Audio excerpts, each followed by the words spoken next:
Money in the Bank 2020 recap, starting off with the kickoff show. Jeff Hardy versus Cesaro. Cesaro pushed it to the limit. He says, I want to have one more good final run before the departure. And don't say it like that, Hardy, man. You're going to bring a tear to my eye. And Cesaro, he brought nothing but fear and pure brutality in this match. He actually hung in there pretty good. So I got to give a huge thumbs up. And drop a like, man. Thank you for stopping by and joining us in this recap, because we're going to cover all the matches. So yes, Jeff Hardy, he still pushed through regardless of how much he was pushing at him. Came back, swanton bomb from the top turnbuckle, and he says, I gotta sport my tattoo, man. People need to see as to what's gonna go down. And look, Cesaro, this is awesome, man. I like that you gave him all you had, but he still ended up coming short, and Jeff Hardy picked up the pinfall. SmackDown Tag Team titles on the line. Forgotten Sons, Lucha House Party, Miz and Morrison, and New Day. This should have been the ladder match. They should have thrown this as one of the stipulations. It would have made more sense, but it was still very fast-paced on all teams. This was a sequence of non-stop flow through the Lucha House Party. Some great epic high-flying moves. Miz and Morrison, they came pretty damn close. Skull-crushing finale almost sealed the deal,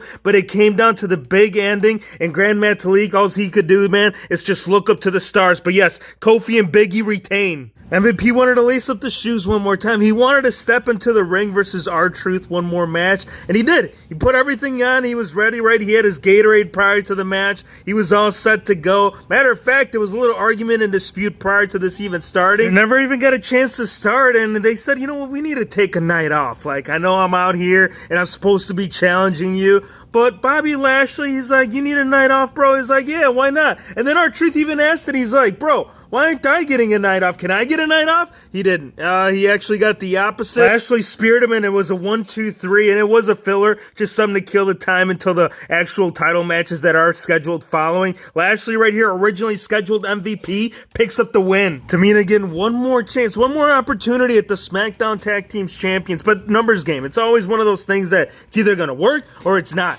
Guess what? It worked tonight. Sasha Banks, she caused a distraction. She was about to go for a Samoa drop, and that's when she quickly rolled her up for a 1, 2, 3 for Bayley to retain. No turn quite yet, but just expect it and see it coming soon. Universal Championship match up next. Bray Wyatt versus Braun Strowman. Not Fiend. I thought it was Fiend, Hero Figs. You gotta check your records. You should have checked that. If Bray Wyatt was supposed to come out right here in his regular looking ass gear, it wasn't gonna come out any different. Actually, it would have. It would have been more dramatic. Had the Fiend been out here, it would have dominated, and then it would have made Braun Strowman look back and say, yo, why did I even win the Universal Championship? So this is, I think, one of the reasons why they threw regular Bray Wyatt into this match, just so they can give him one up and say, yo, I can defeat my old family member, but I can't do it if he brings the monster. So luckily, the monster wasn't here, but the rest of the Firefly Funhouse members were. First one we saw was Huskus the Pig. We saw him right there at ringside. He popped up by the barricade. Says, you can do it, Bray Wyatt. And that was a turnaround. He started beating him up, but he unleashed, dude. He ripped off the shirt. He says, I'm coming up here. I'm bringing in the mask and changing the game. The shirt, yeah, it was shredded to pieces. He was like, all right, man, I am joining the Wyatt family one more time.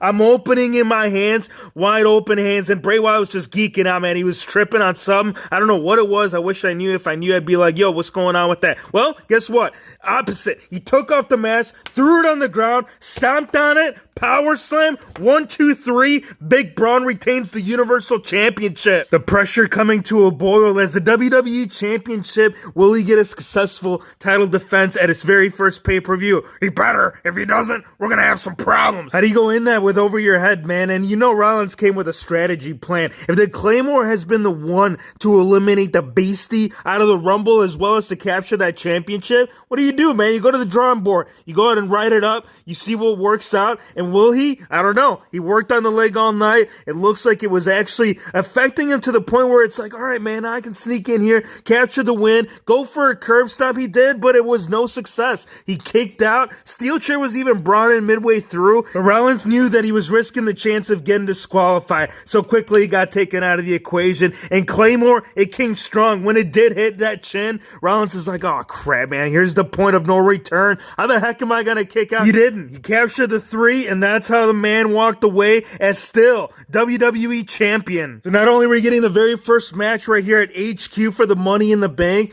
but both the men as well as the women's being defended both at the exact same time. That's right. Both matches were occurring, except for the women's, this started in the front lobby, and then over here for the men's, it started in the weight room. Eventually, it did all carry through to where they met halfway through. They had a food fight. Vince McMahon was there. Greg the Hammer Valentine. No, it wasn't Greg the Hammer Valentine, but there was some, legends that were hanging out back there, in the bathroom. It was just a bunch of randomness. There was even a room devoted to The Undertaker. AJ Styles came across, and the man looked like he saw a ghost. It was just a lot of randomness going throughout the entire building. Eventually, they did both make it all the way to the very tippy top where these were actually dangling right there from up in the rafters. And the last lady, actually, yes, the one that walked away as the champion, I don't get it.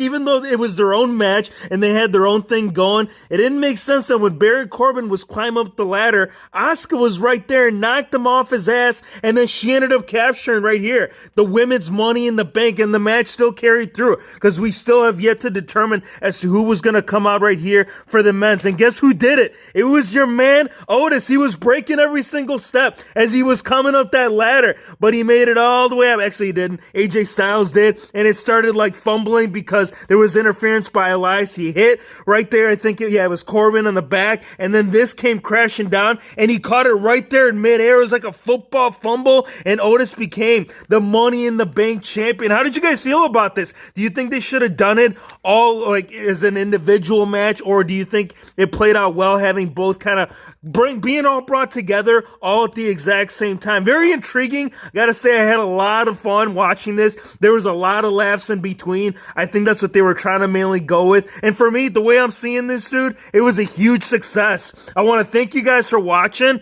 Be sure to hit the subscribe button if you're new to the channel, and we'll see you on the next one. Yeah!